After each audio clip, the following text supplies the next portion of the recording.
15 years of correlation just broke, and almost no one is asking what that actually means beneath the surface.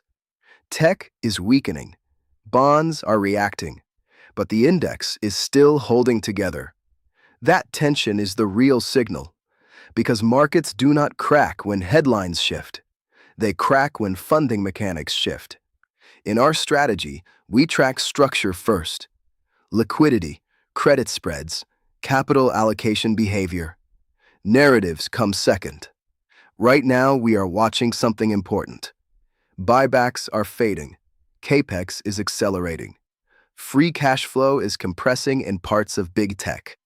For years, buybacks supported reflexivity. When companies shrink float, price stability increases. That support layer is now thinner. Capex is not bad. AI investment may produce long-term productivity. But in the short term, it consumes liquidity. And credit markets are noticing. Tech bond spreads are widening relative to high-grade corporates. That shift matters more than daily price action. It is not a crisis, but it is early repricing. And early repricing is how phase transitions begin. At the same time, retail flows are surging. Participation is broadening. Defensives are outperforming. Financials are under pressure. That combination is classic late-cycle rotation. Leadership cracks first, breadth lags, then volatility expands. Here is where nuance matters. Advanced decline internals are not collapsing. Put demand is elevated. Positioning near major gamma levels could stabilize price short-term. So we are not in disorder. We are in transition pressure. If you value structured macro thinking like this, consider subscribing. The goal here is not noise.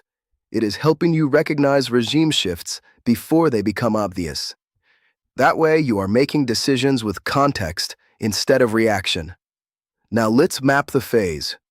This fits late phase 1, drifting toward phase 2. Rotation, multiple compression, sector divergence, not systemic credit stress yet. Current probabilities reflect that. Phase 1 continuation through mid-year remains meaningful. Phase 2 rotation probability is rising. Early Phase 3 stress remains lower but not negligible. What would escalate risk density? Further tech spread widening, financial sector breakdown, persistent negative gamma, funding strain. What would reduce pressure? Spread stabilization, breadth expansion, cash flow recovery from AI monetization. This is not financial advice. This is educational commentary on macro structure and risk sequencing. Always do your own research and risk assessment. The important thing is this: markets rarely collapse from headlines. They weaken from beneath.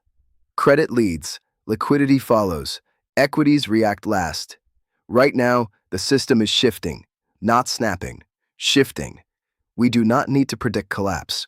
We need to monitor transmission. That discipline is what keeps risk controlled in both melt-ups and drawdowns. We do not need to be early. We just cannot afford to be late.